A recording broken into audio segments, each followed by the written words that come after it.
Welcome back. Have some great announcements. We're just coming off of our February 7th emergency medicine ultrasound course. And if you're interested, the replay is available on the pain exam website.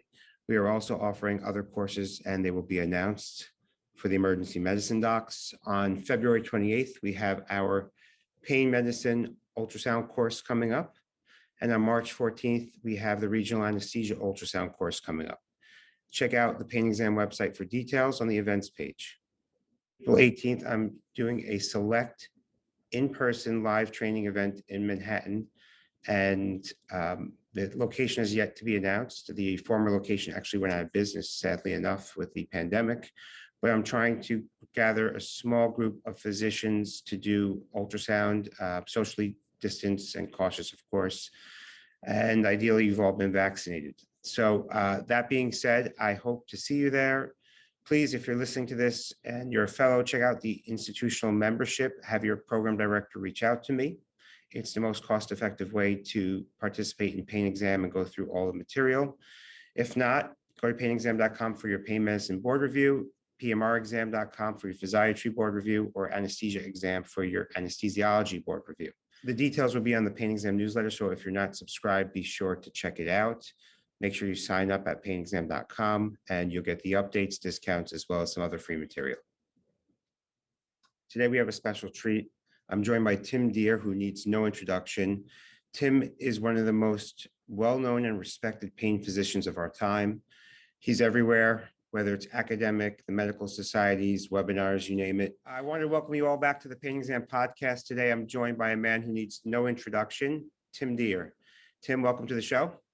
Thanks so much for having me, Dave. It's great to be here. So most of you out there know Tim. If you're not a pain physician, you may not be aware of who Tim Deer is. And Tim is a very accomplished, prolific pain physician.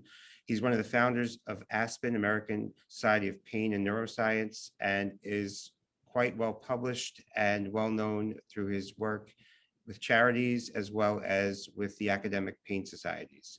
So I guess, Tim, the first question I have is, most of us really know that you're really out there, and if you just Google your name, a million things come up.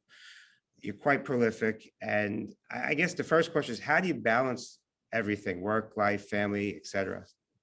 Man, what a great question. I think that's always a challenge for all of us, and the pandemic has actually brought that into even more focus because you have to prioritize so much. I really try to have a time management strategy in life, and putting God first, family second, and work third. And part of that family part in my mind is exercise. You can't be there for your family if you're dead of a heart attack at 40. So I've always prioritized exercising as well as outings with the family, trips with the family. I have 4 children and been married 31 years. So it's a combination of prioritization, Dave, I think. And if you put work above everything else in your life, you're going to be probably very wealthy, but very miserable. So I've tried to keep that self mantra. I'm not saying it's right for everyone, but it's been right for me. So that's how I've kind of done that. Getting up early, 4 a.m., 4:30 to work out. It's critical if you're busy, if you're an anesthesiologist or pain physician or someone in business, getting up really early, getting the workout in. And then I usually do 2 a day. At the end of the day, I'll do another workout before I come home. So I think that tends to help me be able to get all of that in. So I'm ready to race when race time comes. If we ever get back to racing again with this COVID. Which you integrated your passion for exercise and racing with your charity work, correct? That's correct. We've been really successful. Worked a lot with several different charities over the years. Challenge Athlete Foundation, which is a foundation that helps people who have great disabilities. We just saw a young man last year in Kona with above the knee amputations finish Ironman Hawaii. So I've been able to work a little bit with them and work with the Ironman Foundation, created a new charity with Ironman called Iron Aid. During COVID, we gave over $500,000 to people in need, COVID-related health issues. So there's been a lot of rewarding things to do, and we're not done yet. We got some other things out there we want to do to help people, and we're going to in October, if there is an Ironman Hawaii in October, we're going to launch hopefully a new phase of Iron Aid to help some other people in need around the world with healthcare issues. So that's been a great opportunity to mix what I love, and that is racing, with what I love, that is helping people. So it's been a really good coexistence of those two worlds. That's amazing. I think you touched on a point there, which I brought up in other shows. which is if you put work first, you're going to be miserable. And I do find that some of my colleagues, whether pain physicians or other type of professionals who may be extremely wealthy and doing really well, are not the happiest people I know. I mean, you can't put a dollar sign on success. I think success is a combination of um, or happiness is not something that is you could really put a number on. Oh, I think there's no question about it. I know a lot of folks that are my friends and patients, and people I run with who you would say maybe are almost on the poverty line, who are very happy people. And I know a lot of people who are extremely wealthy and make you and I look like paupers, really, and they're pretty miserable. And I think it comes down to inner peace, and whatever your inner peace is, that's what you have to find. And I've been blessed to have inner peace most of my life, and when tragedies come, when you have inner peace, you can get through those tragedies, leaning on your family and friends to help you through them. So if you don't have inner peace, though, and tragedy comes, I think you're going to be pretty miserable. So I think that's a good, I like what you said. I think you're right on the money with that description of people. Sure. It's a blessing to be able to wake up every day and be happy with what you do. And I could sense that that's the type of person you are. Absolutely. Absolutely. Right now, it's certainly a blessing to be alive if you look around you, for sure. Oh yeah. So I wanted to talk about Aspen. Can you give us a little background about it? Because I think Aspen, it's one of the newer pain societies, and you mentioned something last time we spoke about giving a place for everyone to have an equal voice, or at least a place to kind of make a name for themselves.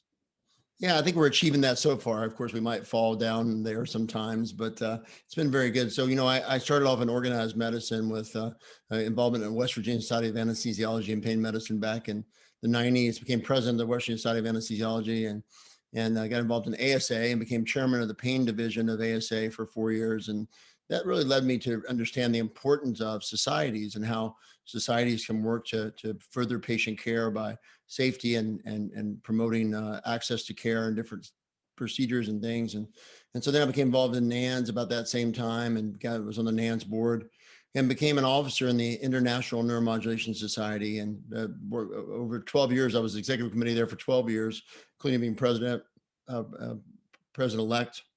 Now I'm the past president of that society. And I was at a couple of different meetings, and I really found that many times I had young people come to me and they couldn't get involved. They wanted to get involved. They couldn't get on a committee. They almost had to, it was almost like political campaigning to get on a committee, which I thought was kind of crazy. Right. And, I looked around me and there wasn't much diversity in some of the things that were being done. I have 3 daughters and a son. And I have, grew up in an area where we were all coal miners' children, and we were all different races, and we got along really well. So I really felt we were missing diversity. We were missing access for young people. We were missing. So about three years ago, I was at NANS, and during that meeting, I was having a coffee with Dalwood Saeed, my good friend from Kansas. And I said, tomorrow I'm going to start a new society that allows us to do what we want to do. And so the goal has been to have a society where everyone will have a chance to get active. And we have a pretty open tent. And as long as you're a nice person and you care about patient safety and efficacy, you can join the tent. And if you want to get involved in something, we'll find something for you to do. We'll create a new committee if we don't have one that fits your skill set.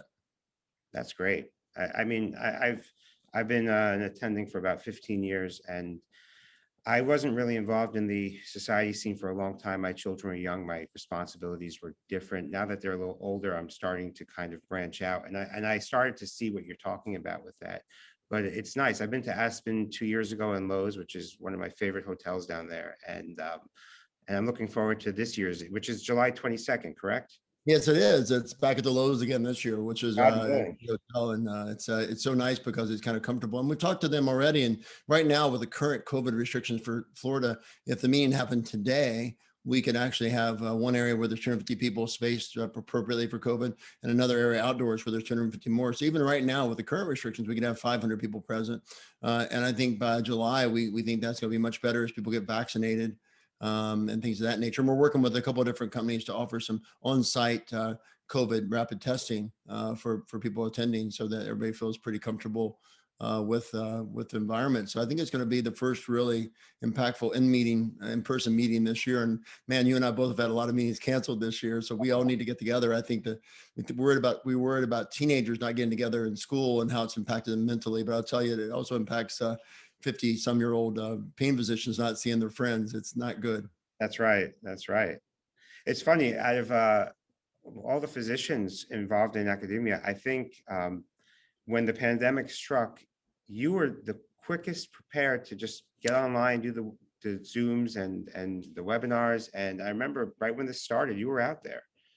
I mean, Yeah, I surround myself with good, young, talented people, and so I did. So I was coming back. We were going to have a meeting in the Bahamas, our think tank, which is remember that. Yeah, I was going to go to that. yeah, it's a non-CME accredited event where we have companies kind of really talk about what they're doing, so that we can, so since it's not CME, that part's not CME, so we can actually openly talk about, a new device or whatever's going on, and have a good objective discussion. Again, we had to cancel it a day before it happened because all the academic people were banned from traveling. But about 40 of us ended up there anyway because we already had our plane tickets, and I was taking my oldest daughter with my wife and I. So I came back home from there, and this was declared a pandemic as I was in the air from the Bahamas to Florida. And so that day I called my nurse practitioner, Ashley Coleman, my manager of my center, Stacy Wyatt, and we started telehealth on Wednesday. So in 3 days we set it up, and then I was surrounded by good young people like Deepan Patel and now David Lee working with us, and so we started our webinar broadcast a week and a half later. We wrote some policies on COVID with Krishnan Chakravarthi and Erica Peterson, Kate Meacham, some others, and we actually started our first webinar about 2 weeks later. So that was kind of our evolution into this new world. And now we've decided we'll probably do this, maybe not as good as you do it, Dave, as you do this great podcast, but we're going to do this from now on because a lot of people enjoy this type of learning. Actually, we found 100%. I think I was very lucky to be working on this content even before the pandemic. So when it came, I already had a lot of ultrasound lectures, so I was able to transition pretty smoothly. But for people who are dependent on live events, it's a hit. But I think it's going to come back because I think we all miss it. I think as soon as we can go, we're going to go. Yeah, I think it's gonna be a hybrid. I think we'll have live events. We're looking forward to our July event. We're gonna have a cadaver lab there as well, and then we'll probably do a large cadaver lab in Las Vegas in December or January. And then we'll have our first meeting in Dubai. We have an international division. Wow. Started with Rita Talba, my good friend at Cleveland Clinic Dubai. So we'll have our first meeting in Dubai probably early next year, January, February 22. We'll have an international meeting there. So we've got some in-person things slotted, but we're going to keep doing this. And we've been doing debates lately. And we had the other night we had 3,600 people join us for the debates, which is the biggest number we've had. It was pretty amazing to have that many people. So it tells you people want to hear conversation, not just lectures, right? People That's right. We're hearing people lecture for a long time. Well, that's my biggest complaint about teaching online. It's not as dynamic, and it would be nice if you had that back and forth. That's why I think the interviews and debates are always more interesting. So you touched before about the younger docs trying to make a name for themselves. I think you're a great person to ask. If you're coming out of fellowship and you want to make a name for yourself academic wise or nationally or even social media wise, what's the best way to do it aside from the obvious? I mean, getting involved in research. What advice would you have for the younger docs in this new world, this post-COVID world? Well, I think there's some real, so there's some really broad things you can think about. One is show up. If you don't show up, and whether that be in a Zoom call or in person, or if you don't show up, people won't think of you. I don't care how good you are, how good you think you are. You have to show up. Number two, once you show up, you have to be willing to ask for something. You have to say, Dave, would you have me give a talk on your ultrasound course? You have to ask. And then once you've shown up and you've asked, you have to perform. I've had so many young people ask me to do things. I've given them things to do to help their career, and then they haven't done it. And for someone like you or me, I think you would agree, that might be the most frustrating thing. I'd rather you not show up and ask if you aren't going to perform. And so you have to do it. And then when you do it, this is number 4, you have to do it really well. You can't do it haphazardly. And then lastly, be a nice person. I think there was a time where some real jerks would make it to the top of all these societies by being mean and crushing everybody around them. Sure. I hope those days are over. I'm hoping nice people win, and I think that's where we are now, and I think that's a good thing. I think everything you said was right on, and I can definitely identify with those eager students who say they want to get involved and they tell you they'll do it, they don't do it. I think one thing I'd add to what you said is also first try to give before you take. If you present with the idea that I'm going to take something from this, I think it's easier if they really come and they say what they have to offer to the group, to society, to the organization. And I think that's a good way to look at things. First, see what you could do to help other people before you help yourself. Man, I love that because I think that's a great addition, Dave. I love that because I had a young man a few years ago. I was gonna invite someone to do something that was pretty important, and I had two young people I was thinking about inviting. And I met with a young woman, and she was very humble, and she had done a lot of work already with the society I was working with at the time. I met with another young man. He told me he was the best pain doctor in America, and he'd been out 1 year. And he was trying to impress me by telling me that, and he hadn't done. I said, "Well, what have you done so far to help societies?" And he hadn't done anything, but his ego was off the wall. And so I think humbleness and giving back before you get is great advice. So thanks for framing that. I think that's really nice. Yeah, I think us physicians and our egos could be a double-edged sword. I mean, patients need the confidence, but physicians could very easily lose themselves. I So always say the perfect interventional pain physician has a big ego and a lot of paranoia. And what I mean by that is you have the ego to put a needle beside of someone's spinal cord, but you have the paranoia to know that you could injure them and you have to be really careful. So if you don't have enough ego, you may not attempt procedures that are needed, but if you don't have enough paranoia, you may hurt people. So it's a real 100%. it's a real balance. I agree. You have to respect that the epidural space or the nerves. It's really something that you can't take for granted. So I know your time is valuable to you. You do a lot with it. I'm gonna start to wrap it up. But before I do that, I wanted to just ask you if there's anything you want to say out there to, my audience is not just pain physicians, it's a lot of anesthesiologists, physiatrists, internists, people who are just interested in what's new in pain medicine and where the specialty is going and how to help patients in the Yeah, no, I think I'll take about 3 minutes or if you don't mind, go through a couple of different Or things. I of think course. it's important. I think first of all, we have to keep striving for better things. And in 1993, when I did my first implant trial, we had 4 contact lead with a bipole, which means cathode anode if you program the lead. And now we have, feedback closed loop systems. We have new waveforms like burst, that goes into the brain. We have higher frequencies. We have all these things in stimulation. Minimally invasive surgery. Everyone got an open decompressible amyotomy infusion when I started. Now we're doing minimally invasive lumbar decompression. We're doing interspinal spacers. We're doing SI joint fusion. I mean, we've came so far, and to get there, and so I have 2 points about that. To get there, we have to have a mixture of independent research, and we have to have collaboration with companies. Because if you don't collaborate, the pacemaker was invented by Earl Buck and Medtronic with a cardiovascular surgeon from University of Minnesota. Just as an example, we have to collaborate, be transparent about it, declare your conflicts, but we have to continue to collaborate. I think the other thing that's important about that is, we're not done yet. I've had a lot of younger folks come to me and say, well, what can I do? You guys have done all this stuff in these publications. And, we're going to look back in 20 years, hopefully, and say, man, what were we thinking back in 2021? We were way behind. And I think a good example of that is, we just did a first study we published in Lancet Neurology on feedback closed loop of the spinal cord. I think that's step one. I think we'll have artificial intelligence. We'll have computer spine interfaces. We'll have peripheral nerve. Right now, we're doing quite a bit of peripheral nerve implantation, but we're going to have peripheral nerve feedback loops.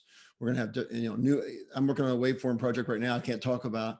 Where we're looking at 2 new waveforms that may totally dampen the pain signal in the brain, given via the spinal cord. And so we're in the early animal stages of that research right now. So I think the future is going to be just as transformative as the past. I think 21 will be just as antiquated as 93. And I think we're in the what I would call the middle of the golden age of neuromodulation. I said 10 years ago I gave a speech at INS, and I said we're in the beginning of the golden age, but I think we're still in the beginning to middle phase. We have a long way to go, and I think it's exciting times to be in our space. And I think minimally invasive spine is going to continue to grow, and we're going to continue to do things safer, more efficacious, and cheaper than the larger procedures. So this is truly a great time to think about interventional pain, but we have to make sure we don't mess it up by doing things improperly. So we have to continue to be advancing our field together in an ethical way. That's amazing. Do you think a pain fellowship should be 1 year or 2 years with all these new advances and techniques that are coming out there? Yeah, man, what a great question. In a perfect world, I would get rid of pain fellowships in general and make it a pain residency and have one be interventional and one be non-interventional. Because if you're doing non-interventional pain or just do some of the bread and butter things like epidurals or facet blocks, you could do 1 year easily and be fine. If you really want to be good at some of these more advanced things, you really probably need a much longer curriculum. I will say though that I meet a lot of fellows. Some of them come out of fellowship and they're terrible. They haven't really learned anything. And other come out of fellowship and they're pretty good. But so that goes back to societies having cadaver-based learning so we can improve things and continue to learn. Because if you had the best fellowship in the world in 2010, you're outdated right now if you haven't been advancing, right? So I don't think the fellowship itself should be the only learning source. I think we should have, you do a lot of great videos and instructive things. I think videos and instructions are important. In-person hands-on learning is important, and interactive learning. And I just did a video with a team out of Boston where I did DRG in a room by myself with virtual reality. And they're gonna try to make that into a learning tool where people are standing right beside me as I do it. And I think that type of learning is gonna get better and better too. So fellowship's important, Dave. 1 year is probably not enough, but I'm not sure I would lengthen it until we had a better structure to make it into a residency. And in the meantime, I think we have to keep teaching each other after fellowship. That's probably critically important. Sure. I'd say a majority of the procedures I'm doing now, I never learned in fellowship. But what fellowship did was give me the tools to learn these for myself and implement them safely. Where did you do your fellowship? NYU.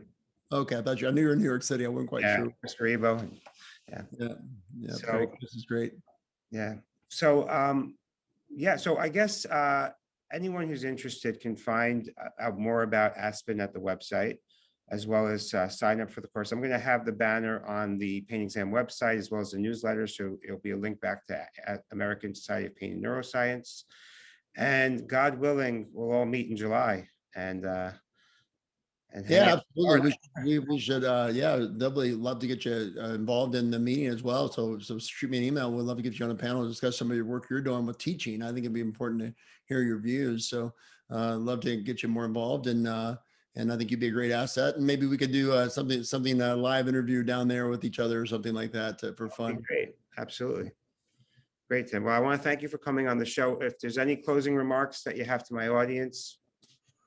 No, I think the two mantras I've always lived by in practice has been patient safety and efficacy have to come first. So when you start to do something and you're not very good at it, quit doing it. And I do meet people sometimes that think they want to be let's say, for example, interspinal spacer person, and then they take 3 hours to put one in, and it's not good for anyone. So patient safety and efficacy first, and hone your skills. And then when I said in the very beginning, God, family, work has been my theory and my mantra. And I think you don't have to have my mantras, those out there listening to us, but you should get one of your own, whatever that may be. And yours may be different than that, but that's fine. Well, yours seems to work, so I like it. Anyway, thanks, Tim. I wanted to wish you the best and stay safe. And thanks for coming on the show. Dave, thank you so much. I look forward to seeing you later this summer. You too. Take care. Bye-bye.